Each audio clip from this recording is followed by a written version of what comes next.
A paz do Senhor Jesus esteja sobre a tua vida, a tua família. Amém? Eu sou o pastor Ricardo José, servo do Senhor Jesus, para glorificar o nome daquele que vive e reina para todo sempre. Quero convidar você a participar do nosso grupo de oração e intercessão do WhatsApp. O link está na descrição. E também eu peço que você deixe o seu joia, deixe o seu like aí para impulsionar este vídeo, para que a plataforma possa estar enviando para outras pessoas. Peço também que você compartilhe com seus amigos e seus familiares, para que eles também recebam a palavra de Deus, a ministração, para que eles sejam edificados na presença do Senhor. E peço também, se você ainda não for inscrito em nosso canal, se inscreva e também que você ative o sino da notificação para quando nós enviarmos o vídeo, você ser notificado e participar junto conosco das bênçãos do Senhor. Também quero convidar você, todos os dias às 6h45 nós temos a oração da manhã falando com Deus. Vamos todos juntos estar lendo a palavra e orando, declarando as suas promessas sobre a nossa vida, a sua vida, a vida de seus familiares. Amém? 13º dia, contemplando a Cristo, graça e santificação. Ao contrário do que muitos imaginam, não existe nenhuma contradição ou oposição entre graça e santidade. Portanto, não tome a verdade do Evangelho dessa forma. A graça é raiz e a santidade é o fruto. Em Hebreus, no capítulo 12, versículo 14 e 17, está escrito: segui a paz com todos e a santificação, sem a qual ninguém verá o Senhor, atentando diligentemente, porque ninguém seja faltoso, separando-se da graça de Deus, nem haja alguma raiz de amargura que, brotando, vos perturbe, e por meio dela muitos sejam contaminados. Nem haja algum impuro ou profano, como foi Esaú, o qual, por repasto, vendeu o seu direito de primogenitura. Pois sabeis também que, posteriormente, querendo herdar a bênção, foi rejeitado, pois não achou lugar de arrependimento, embora com lágrimas o tivesse buscado. Hebreus capítulo 12, versículos 14 a 17. Não há santidade sem a graça. Pedro começa falando da graça de Deus e só depois exorta a santidade. Isso significa que não podemos ser santos sem a graça de Deus. Quando lemos 1 Pedro capítulo 1, versículo 13 e 16, está escrito: por isso, cingindo vosso entendimento, sede sóbrio, e esperai inteiramente na graça que vos está sendo trazida na revelação de Jesus Cristo. Como filhos da obediência, não vos amoldeis às paixões que tinhas anteriormente na vossa ignorância. Pelo contrário, segundo é santo aquele que vos chamou, tornai-vos, pois, santo também, vós mesmo, em todo o vosso procedimento, porque está escrito: sede santo, porque eu sou santo. 1 Pedro 1, 13, 16. Se as pessoas do Velho Testamento pudessem ser santas sem a graça de Deus, o Senhor Jesus não precisava ter vindo. A sua morte teria sido em vão. Por isso, a graça é a raiz e a santidade é o fruto. A ordem bíblica é: andem no Espírito, e dessa forma vocês jamais satisfarão o desejo da carne. Gálatas capítulo 5, versículo 16. Mas por nós invertemos a verdade e tentamos vencer a carne para só então andarmos no Espírito. Por isso, Pedro nos exorta a esperarmos inteiramente na graça de Deus que nos é trazida quando temos revelação do Senhor Jesus. Portanto, é a graça que nos leva a viver em santidade. Quando esperamos inteiramente na graça, tornamo-nos filhos da obediência e, como tais, não vivemos mais de acordo com as paixões antigas que tínhamos na ignorância. O oposto da santidade não é pecado, é ser comum, ser como todos os outros. A palavra santo no grego e hebraico significa separado, Hagianos e Kadosh. Não é ser separado no sentido dos fariseus que achavam melhores que o povo, mas é ser colocado à parte, porque você é precioso para Deus. Sem santidade, não vemos o Senhor. A exortação do texto é para seguir a paz com todos e a santificação, sem a qual ninguém verá o Senhor. Antes de tudo, entenda que a santidade não é para a salvação. Não somos salvos pela santidade. Ver o Senhor aqui significa ter revelação dele. Não significa vê-lo fisicamente, mas por revelação do Espírito.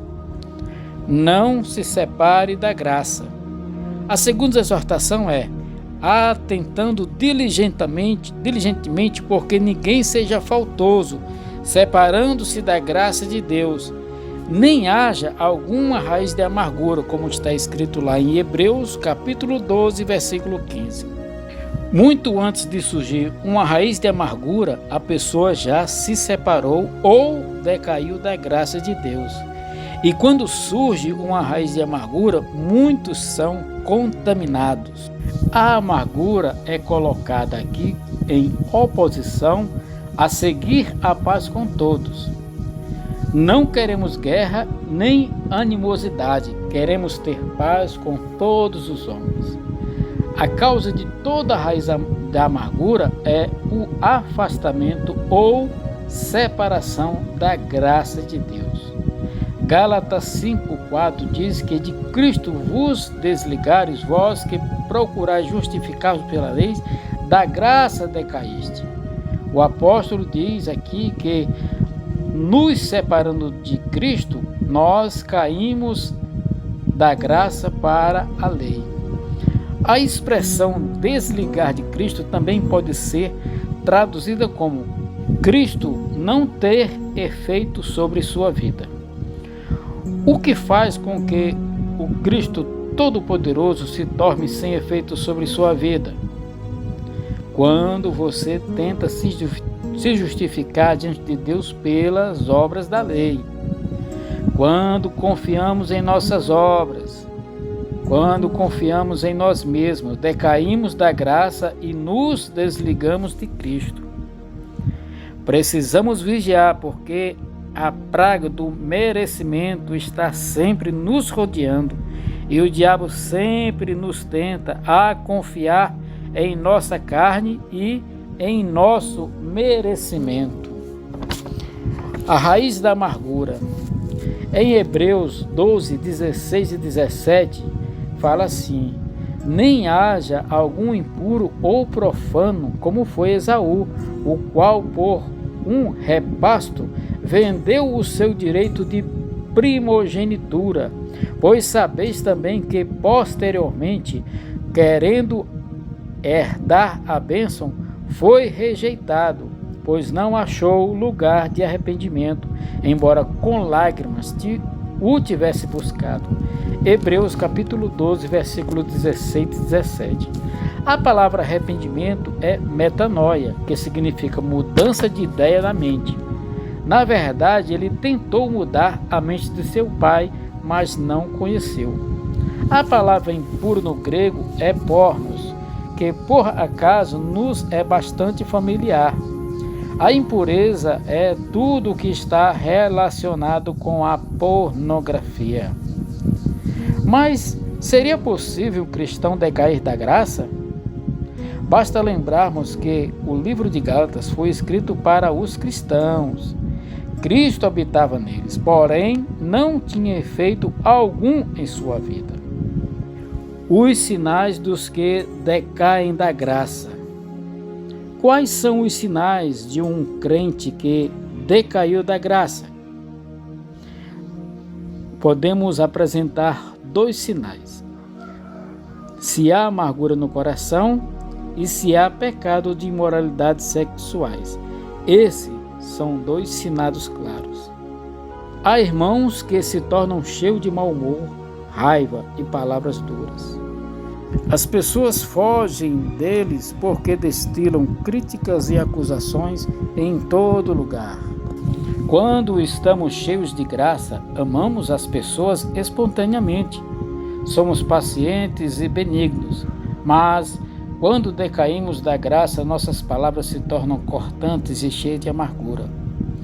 O segundo sinal que decaímos da graça são os pecados sexuais. Normalmente, essas pessoas começam assistindo à pornografia e terminam tendo relações sexuais ilícitas. Vamos ver novamente a sequência do texto. Primeiro, buscamos a paz com todos os homens e a santidade. Então, em oposição a buscar a paz com todos os homens, temos a raiz da amargura. E em oposição à santidade, temos a impureza, os pecados sexuais. Tudo isso é resultado de pessoa que decai ou se separa da graça de Deus. O ponto mais importante é permanecer na graça de Deus. É verdade que Deus é santo, mas não é essa a revelação do Evangelho. A verdade é que Deus veio ao homem com a sua graça, a forma mais elevada da santidade, porque somente a graça pode colocar um Deus santo junto com o homem pecador. Seremos atentos diligentemente para que ninguém se separe ou afaste da graça de Deus. Por isso devemos sempre vigiar. Quando oramos, porque sabemos que somos aceitos, então estamos na graça. Mas se oramos pensando em sermos aceitos pelo quanto oramos, então transformamos a oração numa moeda.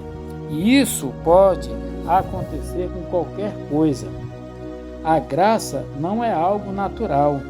A graça é favor imerecido. Se tudo o que eu faço é baseado no merecimento, estou me afastando da graça. O exemplo de Esaú, ele pensava que ganharia o amor de seu pai, ou tentou ganhar amor com suas obras. Ele caiu na amargura e no pecado sexual. A verdade é que, se nós tiver uma relação fresca da graça de Deus e se encher dela a cada dia, esses problemas desaparecerão de nossa vida, sem que nós nos demos conta. O exemplo do filho pródigo. Em Lucas, no capítulo 15, Jesus contou sobre o filho pródigo e seu irmão. Perceba que o filho pródigo não voltou porque amava o pai, mas porque estava com fome e percebeu que até os criados tinham pão suficiente.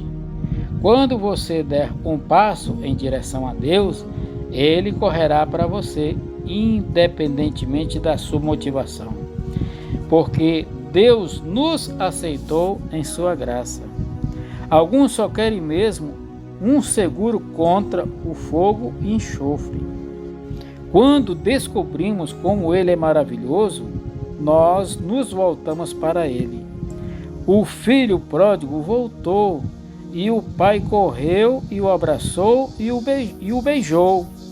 Ele lhe deu a melhor túnica, colocou um anel no dedo, matou o novilho cevado e começou a festejar. Quando o filho mais velho chegou, perguntou aos servos o que é tudo isso. Pessoas legalistas são sempre amargas. Não entendem o significado de música e dança, por isso precisam perguntar às pessoas. Para eles é fogo estranho. Os servos, pois, lhe responderam: o seu irmão voltou para casa e o seu pai fez uma festa. A amargura o impediu de entrar na festa. O pai saiu e implorou para que ele entrasse. Mas ele disse: Eis que há muitos anos venho te servindo. Nunca transgredi um só mandamento, e o Senhor nunca me deu um cabrito para eu festejar com meus amigos. Porque ele estava esperando um pagamento pelo seu comportamento. O homem que é consciente da lei vê o pai como alguém exigente, vê Deus como um Deus exigente. É por isso que ele possui uma raiz de amargura. Onde está o pecado sexual? Quando lemos o verso 30, diz assim: Vindo, porém, este teu filho, meu irmão, ele desperdiçou os teus bens com meretrizes. Se você ler atentamente o texto, verá que a Bíblia não diz que o irmão mais novo gastou o dinheiro com prostitutas. Nós presumimos que ele fez. A Bíblia diz apenas que ele gastou o dinheiro vivendo dissolutamente. Entretanto, de todas as coisas que o filho mais novo fez, o irmão mais velho mencionou somente o que ele gastou o dinheiro com prostitutas. Por quê? Porque ele estava consciente disto. Normalmente, as coisas que acusamos nos outros estão presentes em nós mesmos. Ele se revelou com essa palavra. O filho mais velho possuía uma raiz de amargura e provavelmente teria problema com luxúria e a impureza. Quanto mais você percebe o amor de Deus e a sua graça, mais liberto de impurezas. Isso não envolverá grandes esforços, mas será algo espontâneo. Você simplesmente será capaz de dizer não ao pecado. Você está consciente do perdão e do amor incondicional do nosso Pai eterno. Alimente-se da graça de Deus, alimente-se do Evangelho de Jesus Cristo a cada dia e você vai experimentar a verdadeira santidade que irá se manifestar em você. Amém? Meus queridos, se você ficou até aqui, eu peço que você deixe o seu like e que você compartilhe este vídeo. É importante você deixar o like porque vai ajudar o algoritmo desse canal ou da plataforma do YouTube a estar enviando este conteúdo para outras pessoas. Amém? Por isso, compartilha, deixa o seu joia. Se você ainda não for inscrito, se inscreva em nosso canal. Vamos nos ajudar. Todos os dias, às 6h45, nós temos a oração da manhã falando com Deus. Você é convidado. Por isso, ative o sino. Quando nós enviarmos o vídeo, você será notificado e participará conosco desta oração e desta leitura da palavra. Amém?